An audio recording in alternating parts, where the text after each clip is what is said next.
nandito tayo sa Pulumulok. Ito po ay sa Cruising Repulyo. Napakaraming mga kahoy na attractive.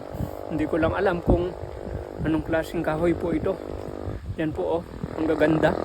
Sana sa lahat ng kalsada ay ganito yung proyekto na gawin po nila. Hindi lang po maganda yung kalsada, maganda rin po yung kanyang surroundings. Parang ganito na napapaligiran ng mga kahoy magkabilang lane. Napakalinong.